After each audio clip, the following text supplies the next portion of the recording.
ঠান্ডা ওয়েদার সাথে গরম গরম খিচুড়ি, হোয়াট আ কম্বিনেশন। আজকে আমরা খিচুড়ি মেক করব। তো একটা প্যানে আমরা তেল গরম করে নেব।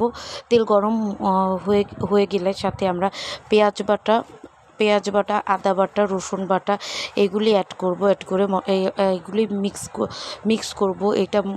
তারপর পরিমাণ মতো লবণ অ্যাড করে নেব। এটা অ্যাড করে তারপর আমরা ভালো করে মশলা কষিয়ে নেব। ভালোভাবে মশলা কষিয়ে নেব। পরিমাণ যেটুক লবণ খাবেন, যেটুক পরিমাণ মতো লবণ অ্যাড করে নেবেন। তারপর সাথে আমরা পরিমাণ মতো মরিচ গুঁড়ো, হলুদ গুঁড়ো এগুলি মিক্স করে তো ভালো করে মশলা কষাবো। ভালোভাবে মশলা কষানো হয়ে গেলে সাথে আমরা ধনিয়া গুঁড়ো অ্যাড করে নেব। অ্যাড করা হয়ে গেলে আমরা সাথে সাথে মশলা ভালোভাবে আর কষাবো যতক্ষণ না মশলার গন্ধ সরে না যায়, ততক্ষণ আমরা মশলা কষাবো। তারপর আমরা দারচিনি, এলাচ এইগুলি অ্যাড করে নেব। তারপর ভালোভাবে মশলা কষাবো।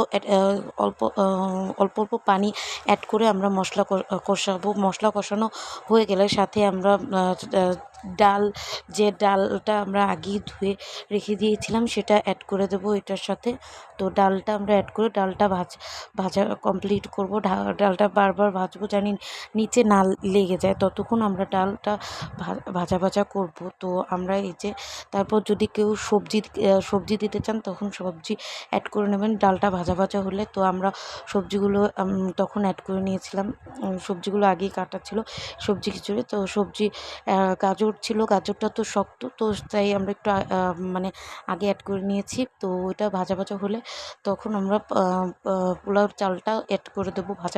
ডালটা ভাজা হয়ে গেলে তারপর আমরা ওইটাও মানে ডাল চাল এটা ভাজা কমপ্লিট করার জন্য এটা ভাজা হয়ে গেলে তারপর আমরা এটার সাথে ফুলকপিটা অ্যাড করবো, কারণ এটা নরম সবজি ছিল, তো এটার বেশি কষানোর প্রয়োজন নেই, সফট। তাই এটা আমরা ভাজা হয়ে গেলে তারপর আমরা জাস্ট এটায় পানি অ্যাড করে জাস্ট দমে রেখে দিলেই এটা কমপ্লিট হয়ে যাবে। কিন্তু ভাজা করে তারপর আমরা পানিটা অ্যাড করে দিয়েছি। এই যে ফাইনাল লুক।